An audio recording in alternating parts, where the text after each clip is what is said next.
Robert Rulon-Miller is the proprietor of Rulon-Miller Books, based in St. Paul, Minnesota. The company specializes in rare, fine, and interesting books in many fields: first editions, Americana, literature, fine and early printing, travel, and the history of language. Mr. Rulon-Miller started in the antiquarian book selling business when he was a student, working for his father. We pick up the conversation when he decides to leave his father in Rhode Island and set up shop in St. Paul. He was actually very generous. He let me select books from the stock and everything like that. But, I suddenly had to sort of make it on my own. He's from Minneapolis as well? Rhode Island, which is where I grew up. I came here and sort of after I married a woman from Minnesota, not the one I was telling you about. My first wife, I've been married twice. My first wife, Lucy, is who got me here to Minnesota. And after we were divorced, I'd made enough friends here and liked it enough, and was sort of getting involved with the book community here. In Rhode Island, I think it would have been tough there, because between Boston and Washington, D.C., there are lots of antiquarian booksellers, and there was no one out here. And so I got into a lot of libraries and collections that I probably never would have gotten into in the East, because there was so much competition there. I got very lucky, I handled, the elephant folio, Audubon's, birds. Thanks to library that was... wanted to upgrade the computer system, so they had to sell the book. And, lots of really wonderful books came my way, because there was no one else in the neighborhood, so to speak. I mean, it's not to say that there are not other used and out-of-print dealers here, because there are. But I was the only one who was really concentrating on antiquarian material. So that worked out pretty well. Antiquarian specifically is what? 15th to 18th century? 19th century, and I suppose you could even call, I think, what I call an antiquarian book really is a book that's valued as an object as opposed to a book that's bought to be read. There are certainly people who sell modern first editions, Catcher in the Rye or Faulkner or Hemingway or whomever. I think they all would qualify as antiquarian books. So you don't typically read them, you just have them. You just have them. Pick them up every 6 months and smell them. And So yeah, my father and I split up. I sold my first book actually in 1969, and I worked for him. It was his retirement business. He sold his business, that plastics business in Rhode Island, and got a little dough for it. And he'd been a collector all his life, so he decided to turn his collection into an inventory, as many people do. And that's when I was a teenager and just started working for him and pretty much fell into it. Well, you must have enjoyed it too. I did. My plan, of course, was to be an English professor because, I like books too, like to read. But this sort of opened up my eyes to a whole new part of books, a whole new field that really was unknown to me, even though my father is a collector. An entrepreneurial side to your love of books. Yeah, I mean, everyone who's in this business is sort of an entrepreneur. Unless you're independently wealthy, every month it's like putting a gun to your head and pulling the trigger and see if the bullet comes out or not, because you just don't know you don't know what you're going to sell today. There have been times, and these right now are really among the most difficult. We just go 3, 4, 5 days and don't sell it. I mean, nothing happens. Are you online or not?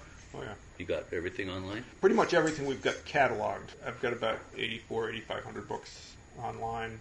I think there are about 20,000, 25,000 books in the house. But it's just stuff that we haven't, either it's not worth processing or stuff I don't want to sell yet or part of my own collection or reference books.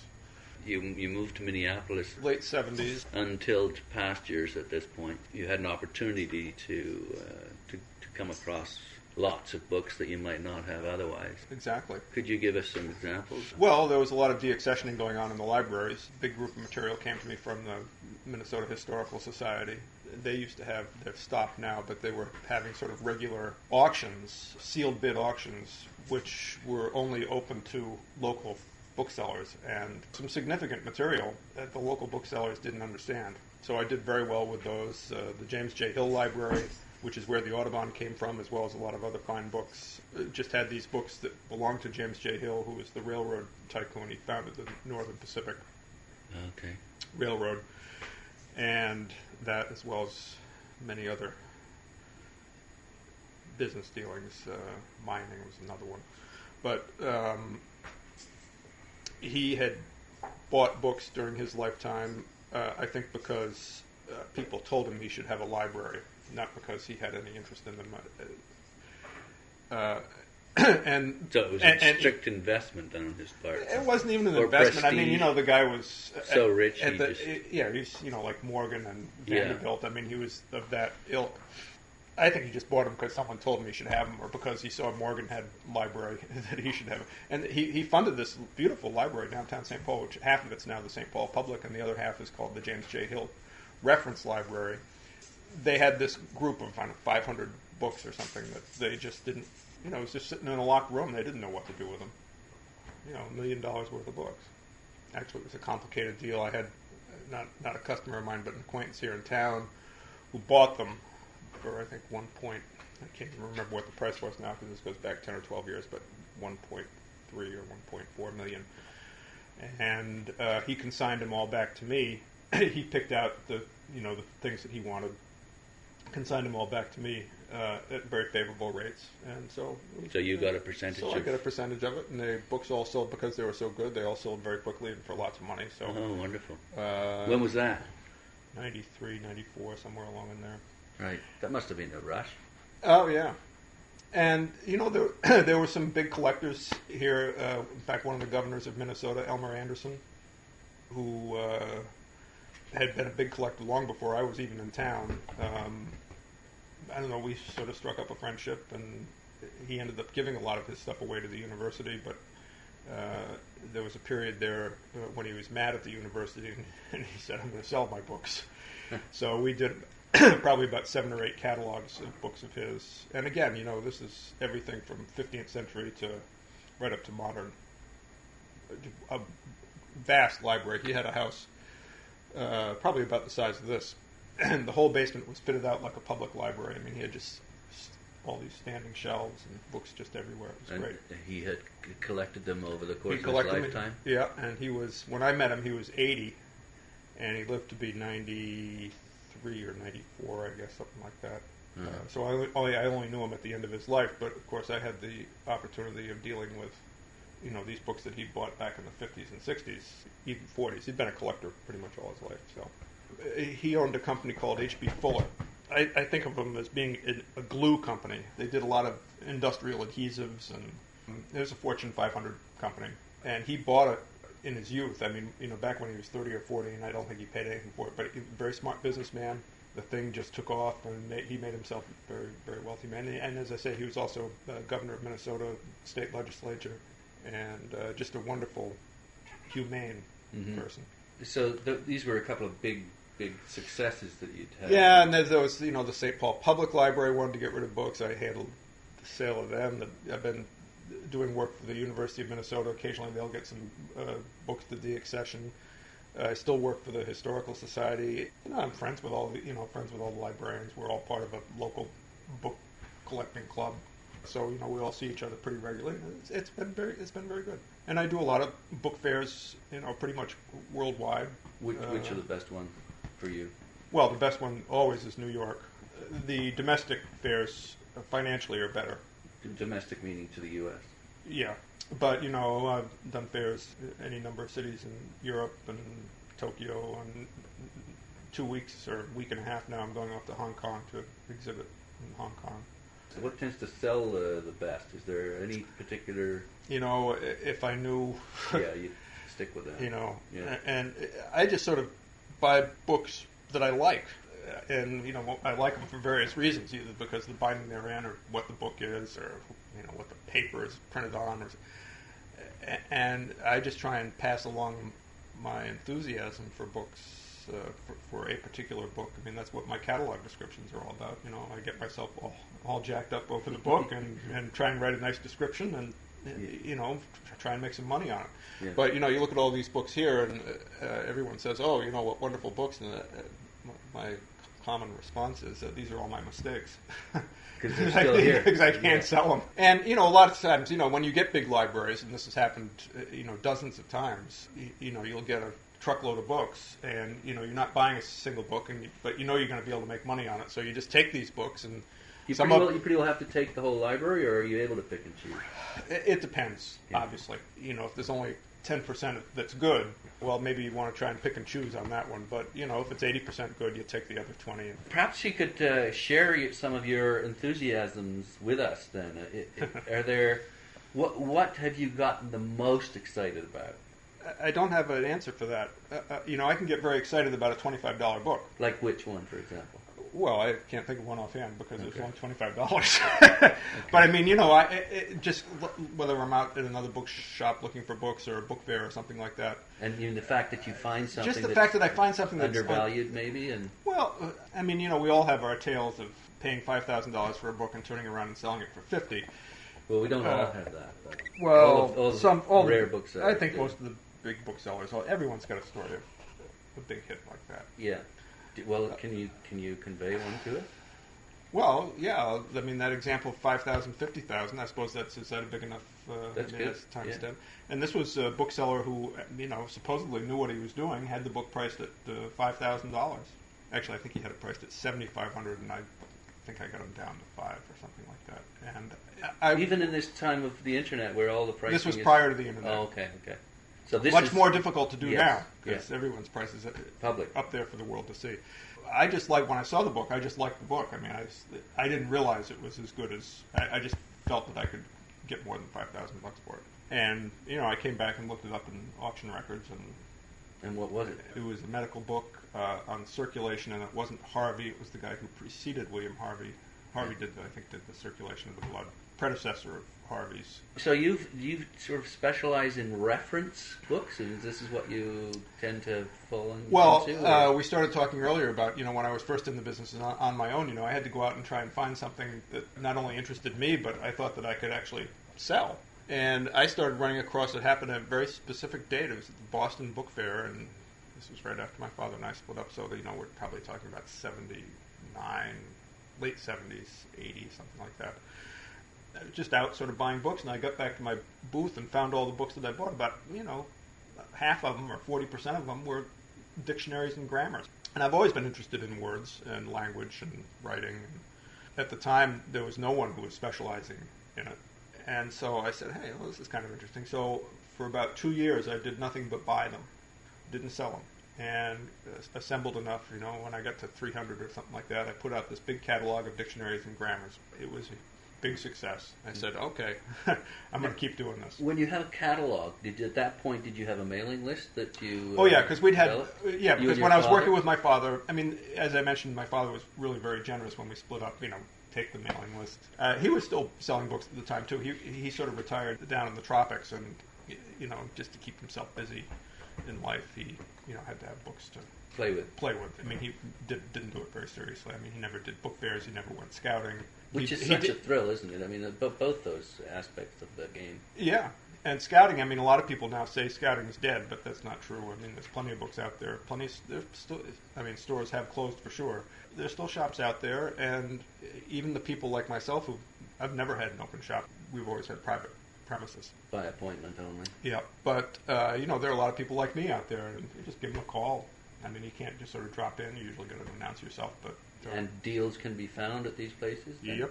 How so? I mean, is it basically you negotiate with them, or you see something that... Well, I mean, you can just look on the shelf and see... Because they're not going to underprice it, though, these days. Well, it depends. First of all, they have to be able to find a price, and if they have something that's not on the net, they have to pull a price out of the air. This is how they used to work. Right. Really. And still, I mean, we all still pull prices out of the air anyway. Yeah. I mean, of my 8,000 books online, I'm willing to bet that half of them I've got the only copy that's available online. That's not to say that it's the only copy, but it's the only copy that's available right at this particular moment. With all of those, you would be the one that comes up with right. the price that you're comfortable selling it for. Right. And then, of course, someone does get a copy of the book. They go online, they see my price. Well, they may cut it by 10%. Cut it by 10% or 20% or something like that. But some booksellers have actually gone to the trouble of going and repricing everything, and I just haven't. I've done it occasionally, but it's too much work. Well, apparently there's software out there that as soon as someone comes up with a price that's lower than yours automatically goes... changes, yeah. Better World Books, are you familiar with them? It's a wonderful business model, and if you're really interested in how things are moving, you should talk to them. They're big warehouses outside of Notre Dame, Indiana. Mishawaka, I think is the name of the town. But this guy developed software that did I think he was the first one to do it. And he's a Minnesotan guy, actually. He has his own inventory? Yeah, they got 1 million-something books. They've got this huge warehouse. I mean, you could take a 5-iron and you couldn't get to the other end. with a driver you could, but Yeah, not all of us do. they got about 30 or 40 people who work there. It's all automated. You know, you put the book on the conveyor belt, and it comes out at the end all wrapped, labeled, and ready to go. They're the second biggest. These are all used. All or used, and what they're doing is they're getting them all out of libraries. They're trying to get libraries to give it to them on consignment, so they don't own any of these books. So maybe they're going into Goodwill as well. Sad thing is, for us who love to go searching for treasures, the more and more companies like this one who get into our hunting places, the less fun it becomes. Yeah, it annoys me because they've gotten a lot of books out of the University of Minnesota. I was speaking to the librarian there. I said, Jesus, I mean, you know, give them the $2 books, that's fine, but, you know, you don't give them anything dumb because, you know, they're going to sell them for, you could do much better selling them through me, for example, or even just sending them to auction. In fact, I've got a meeting over there next week, right before I go to Hong Kong, to talk to them about that. Why couldn't they get the same amount from Better World? Well, Better World give them a better percentage? Because I don't think Better World understands the antiquarian market. I think they understand how to sell a book for a dime and 25 cents. And they would just research the price of a particular book and stick it online for $1,000 then, let's say? Right, but I think that a company like Better World has a harder time selling a $1,000 book than I would. Because they don't have the contacts you do? Right. They just stick it up online. Right. And wait for someone to bite. Right. But you would proactively go after a list. Sure, I'd take you know, if the university gives me a $1,000 book to sell, I'll take it to a book fair, I'll stick it in my catalogs. You know, a year goes by and I can't sell it, I'll go back to them and say, hey, can we reduce the price a little bit, and then we'll move it on maybe to another dealer. I mean, I've only got 8,000 books. Most of them, believe it or not, are in my head. But they've got, 1 point however many million books they have. They can't do that. I mean, they just don't have the staff. They don't have the, as you say, they're just moving volume. They're just moving volume. But one of the things that they do there, which is very interesting, if they can't sell the book within, I think they say a year, they offer, of course the libraries can get them back, but they offer to give the books, work through this Books for Africa program. Mm-hmm. And all these books end up going, the ones that the universities don't want back and that the Better World has not been able to sell, get shipped off to Africa. They're trying to be green about the whole thing, And I've ordered books from them, just books for my reference or books that I wanted to read. And, they're very professional. I was speaking to Robert Rulon-Miller. And Rulon-Miller is hyphenated. So alphabetically, in the phone book, you'd look me up under the R's. Okay. Not under the M's. Who is a rare book dealer based in St. Paul, Minnesota. So we started off, and you had indicated that you can make a good living doing this, but that to make real money, you need more capital. The grass is always greener. People see this big house and come in and see this room and, God, this guy's loaded. Well, to someone who's making, a library assistant who's making $35,000 a year, well, I am loaded. But, I've always sort of tried to get to the top end of the book trade, and I can't do it because there are people in this business who just have, oodles of money. I live pretty much off cash flow. Someday down the road, there'll be a small inheritance coming, and I've owned this house for 20 years, so I get a lot of equity in the house. It's more like a mansion. Well, people think it's a mansion. It's a big house, 8,400 square feet. We want to be precise about it. As you say, there's taxes, there's heating bills. It's interesting. I interviewed John Ranowski sure. of Lame Duck Books about a year and a half ago. Yep. And he mentioned the same sort of thing. I guess the key is to line up partners who have the equity. And I do have partners who have money. In fact, a number of these books that you see here are jointly owned by 2, 3, I think probably in some cases 4. I don't think I have any that are owned 5 ways, but I've certainly been involved in deals that have had that many people involved. There's all sorts of advantages to that because, you share the cost, you share the risk, you double the possibility of selling the book because you're now dealing not only with my customers, but I'm dealing with my partner's customers as well. So that works out pretty well. I guess I'd rather have the money and have partners come to me instead of me being the poor bookseller going out and looking for money.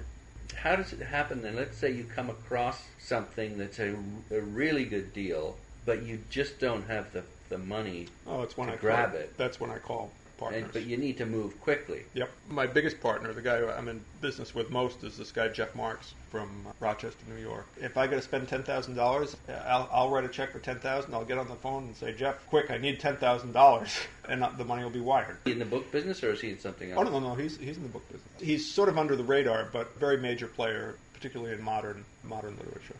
Talking from the perspective of a young person who is gripped with the young. Yeah, I think someone, let's say in their 30s, who's gripped with passion to collect. And they don't have huge amounts of money, but they've got, I don't know, $10,000 for the year, let's say, that they've allocated. So let's assume they love modern first editions, and they have a few authors that they're particularly keen on. Well, I would, first of all, gain the trust of a respected dealer. I mean, I think the people in the book trade can be collectors' best friends. And I'm not just talking about becoming friends. Partners. Yeah, if I know that a person's interested in Faulkner, for example, and I get an interesting Faulkner item, and this guy's come and bought some other Faulkner from me, and he's truly passionate about it. Next time I get, an interesting Faulkner item, this is the guy I'd call. I think that it's a mistake for young people to think, I'm just going to go out there on the net and look and see what everyone's got, and I'm going to buy the cheapest copy, which almost always is a mistake. You should probably buy the most expensive copy that you can, or at least the best copy you can afford. Or you mean in terms of condition, but you can't really tell that until you put your hands on it. Right, but if you're dealing with someone who, 20 years ago, I don't know how many booksellers there were in this country. I mean, maybe there were 1,500. Rare antiquarians. Yeah, and that may even be high. Now, I mean, I can't tell you how many booksellers there are. I mean, there are 5 times that at least. And most of the people up there who are selling books on the net, not all of them, of course, but most of them, I mean, they were just people who had books in their house and they wanted to get rid of them, and they formed a little LLC or whatever it is they did, and they suddenly became a business. And, this goes professors and people who go sweeping flea markets for books. And most of the people online, I think, don't really know too much about it. And for young collectors, I think it's best to find someone that they can trust and who knows what they're doing. About 5 or 6 years ago, I did something similar. I had an opportunity to buy some books, so I decided, just because it was fun, that was my hobby, I put them up online.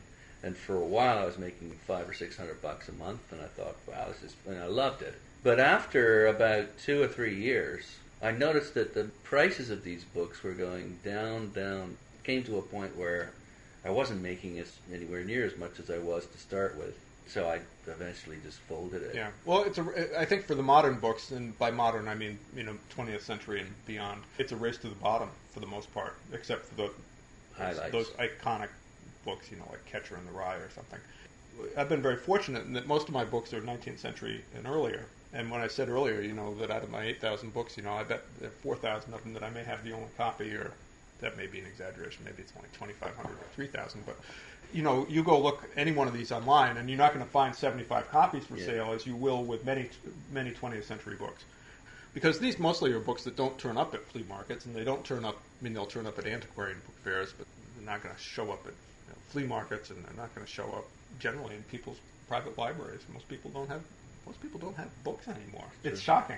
So finding a good, trustworthy, knowledgeable expert book dealer, that's the first piece of advice.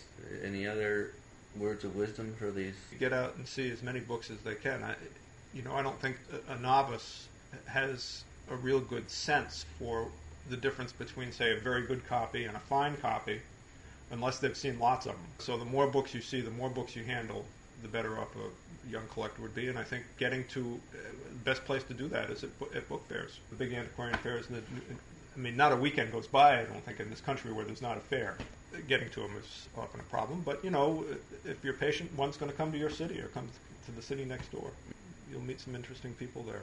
Another thing you can do, and I'll give you a shameless plug for this school that I'm a director of, the Colorado Antiquarian Book Seminar. Yeah, heard of that. Which has been this next year will be our 31st. I've been director of it for about 6 or 7 years now. It's a week-long seminar. Generally for booksellers, we get probably about 50 or 60% of the people who attend are people, aspiring booksellers, or people who've just gotten in the trade and want to learn more about it. But the other 40% or so is divided really between librarians and collectors. And it's a great way for a collector to understand how the book trade works. We've got a great faculty out there. We've got 4 past presidents of the Antiquarian Booksellers Association of America. We've got Terry Ballinger, who is a MacArthur Fellow from Rare Book School at the University of Virginia. We've got some great people who are really right at the top of the class for technology, software, and hardware. I go there every year. I learn something too. Mm-hmm. It's a great. How much does it cost? The tuition is $1,195 for the week. For the week, plus there's some room and board involved, and that there's some choices there. You can stay at the cheap hotel, or you can go to that's all sort of up to the person to decide. If you sign up before, we run this in August, usually the first week of August. If you sign up before May 1st, you get $100 off, so it's only $10.95 instead of $11.95. And room and board's on top of that, right? And room and board would be on top of it. Okay. We're worried this year, of course, because getting people in. But we have lots of scholarships available. We get scholarship from Abe Books. We get scholarships from Barnes & Noble. We're getting scholarships from A Libris. We're getting scholarships from ABAA, our professional association. Okay. People who could apply for those scholarships? Yep. Is that it? Yeah. We're a nonprofit. The scholarships, actually, I think most of them are for the full $11.95.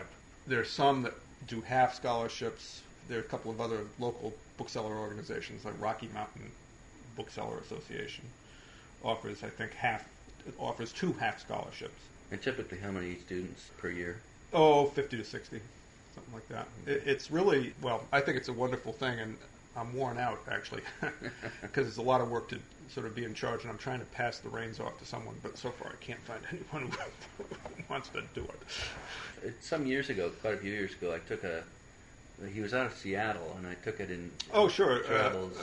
David Gregor. He actually goes around the country. Yep, he was. I'm not so sure he's doing it so much anymore. Okay. He was doing that, and his program also equally good. I think he still does do it sort of Portland, Seattle, but I don't think he's traveling around like he used to. Yeah, because I took it in Boston. He's also been a big supporter of ours, too, and a lot of people who have taken his course have ended up in Colorado. No, David's done a great service to the book trade. We need more people like him.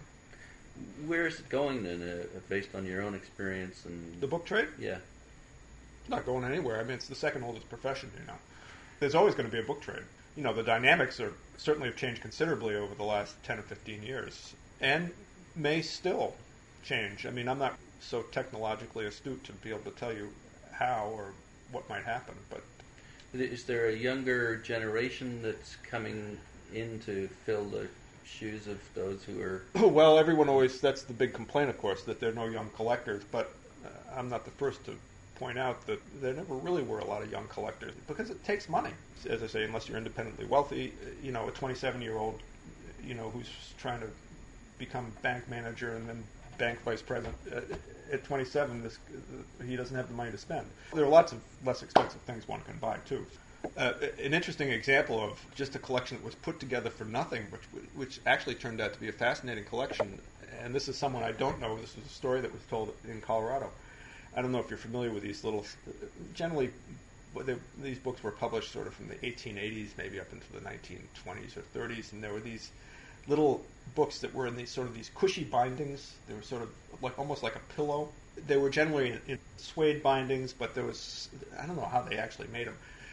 But to look at one book, it's the tackiest, most god-awful book you've ever seen. They were often gift books. I have one, I think, by Kipling Ballard. Yeah. It could be something like that. It's almost like a felt type cover. Well, is that what you're talking about? Yeah, but I'm making a distinction now. If you're thinking of the Roycroft Press, for example, but you're familiar with the Roycroft. Yeah, I am. Yeah. Well, this could be, because Kipling would be the sort of person, Longfellow, sort of those sentimental favorites of that era.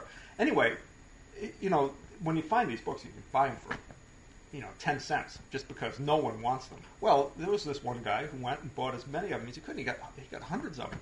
And to see that particular style of book in 100 different editions was actually a fascinating collection. A collection that would actually be saleable, I think, to research library or institution of some sort. Would that be one of your key markets? Is it a research institution or library? Well, I sell a lot to the institutional market. Yeah. I'm pretty fortunate. My breakdown's pretty much a third between a third private collectors, a third other booksellers, and third the 30% to institutions. Yeah. Right. So it's balanced. That varies from year to year, but that's, if you look back over the last 30 years, that's basically how it sort of averages out, I think. So, in terms of the future, you don't have any strong feelings one way or the other about where things are going? Well, of course, I hope the market booms again. everyone's sort of taking stock at this moment, just because of where we are in the world financially. Everyone's sort of retrenched. Everyone's thinking, my God, do I need to have all these books on the shelves? Is there going to be a future here? Am I ever going to be able to make enough money to pay the rent, mortgage, or whatever? And we're all thinking about that. I've definitely cut back. In terms of purchasing, or? In terms of purchasing, I'm much more inclined now to take stuff on consignment than I would to buy it outright. I wish I had the answers. I don't. But there will always be a book market for sure. Mm-hmm. I don't think there's any question about that. And I think that the best books will still get the strongest prices. The highlights will always be highlights, but as time goes along, I suppose more and more authors will be designated as great, and therefore... Well, of course, that changes too. I mean, back in the 30s and 20s, 30s, and 40s, people like John Masefield and John Galsworthy were people were paying thousands of dollars for these books. I mean, that was a lot of money back then. Today, you practically can't give them away. Odd, isn't it? Because much of it is personal taste. It's either are they in the canon or are they not in the canon. Is that what provides the value? X number of people, like Harold Bloom has designated Galsworthy's Forsyte Saga as being part of the canon. Therefore, that one would get a lot more than Toulette or one of these other lesser known ones. It's been acknowledged by some expert, therefore it's been given. Yes, but this, of course, is one of my great beefs about the book trade, is that these books, like Bloom's or Printing in the Mind of Man, for example, here we have a bunch of supposed experts, or these lists, the 100 best books in American literature, 100 best. These supposed experts, are telling the collector what to collect. Another book along that line is Cyril Connolly's The Modern Movement. And it annoys me to no end. I'm at a book fair and someone comes up and says, do you have any modern movement titles? Mm-hmm. Well, to me, this guy is dumb. Mm-hmm. He's given his opinion over to someone else. Exactly. It makes me think that they have limited curiosity. They've done a limited amount of reading themselves. And they haven't taken the trouble to foster their own set of opinion. When I go out looking for books, the last thing I'm looking for is Connolly's Modern Movement or even Printing in the Mind of Man titles, unless, of course, I can buy them and think I can resell them again. I'm looking for stuff I've never seen. I'm much more interested in a book printed in Borneo in 1820 in some language that I can't even... Why? Just because it's unique? Probably because it's unique or possibly unique. And I think those books... I know how to sell those books. Mm-hmm. And I'm interested in the history of the book in general.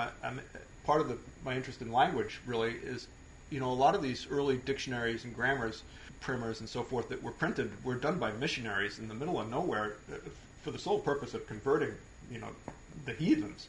Not just religion, but our language, our culture as well. Well, we want to be able to, the missionaries want to be able to teach the Bible to the Karen tribe in Burma or something like that. They have to teach them English before they'll be able to read our Bible. Or when they're able to translate the Bible into Karen, they want to be able to present it to them so that they can read it in their own language. Mm-hmm.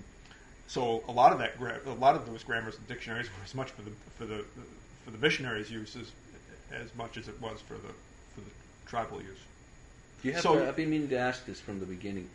Have you ever had, or do you have, Johnson's dictionary? I have many editions at the moment. But the first edition, I just sold one about a very beat-up copy about 2 months ago. The first one. But the first edition. Now, see, that's a book that doesn't interest me so much because, first of all, it's common. Anytime I need a copy, if you go online, I'm sure you'll find a half dozen copies for sale at various prices. And, it's so well known, so well documented in everybody's list of, the 100 greatest books in English or whatever. That book holds no interest at all to me.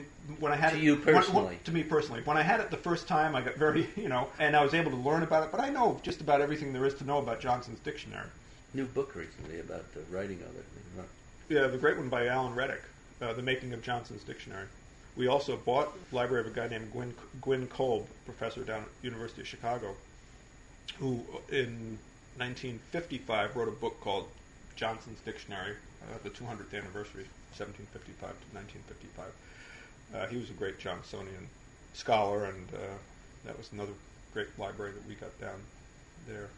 You should be Three- able to 3 or sell 4 them years. this coming year because it's the 300th anniversary of his birthday. His birth, yeah. And there's been a new biography that's just been written by Peter Martin that's getting rave reviews. Which I haven't read.